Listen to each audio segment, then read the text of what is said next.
So अस्ति मेरो personal वेबसाइटको UI UX सक्यो र आज म कोडिङ गर्न गइरहेको छु। सो कोडिङ गर्नको लागि चाहिँ म VS कोड युज गर्छु र सबैभन्दा अगाडि चाहिँ म आफ्नो फाइल स्ट्रक्चरहरू मेन्टेन गर्छु सो द्याट इमेजेसहरू चाहिँ इमेज फोल्डरमा बसोस् र इन्डेक्स र CSSहरू बाहिरै बस्छ।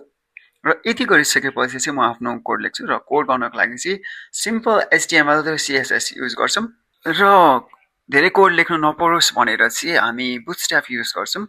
बुटस्ट्र्याप भनेको चाहिँ एउटा फ्रेमवर्क हो जसले गर्दाखेरि फास्टर र रेस्पोन्सिभ वेबसाइट बनाउनको लागि काम गर्छ। त्यसै गरी आइकन्सको लागि पनि म बुटस्ट्र्यापको आइकन युज गर्छु।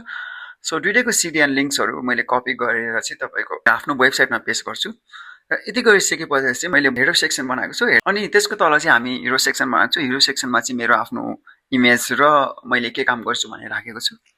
यदि सकेपछि चाहिँ म त्यसको तल चाहिँ ठ्याक्कै पोर्टफोलियो बनाएको छु। पोर्टफोलियोमा चाहिँ मैले के गरेको छु भन्दाखेरि मैले जुन जुन क्लाइन्टहरूको वेबसाइट बनाएको छु तिनीहरूको प्रोजेक्टहरूको लिङ्क राखेको छु। यसको तल चाहिँ मैले युज गरेको टेक्नोलोजीहरूको बारेमा मैले मजाले सर राखिदिएको छु र यति गरिसकेपछि मैले लास्टमा चाहिँ अन्तिममा फुटर बनाएको छु र यो चाहिँ एउटा सिम्पल बेसिक वेबसाइट भएको छ। यसमा चाहिँ आफ्नो इन्फर्मेसनहरू मैले थोरै सर्ट फर्ममा देखाउन खोजेको छु। सो मेरो वेबसाइट चाहिँ लाइभ भइसकेको छ। तलको कमेन्टमा गएर मजाले हेर्न सक्नुहुन्छ।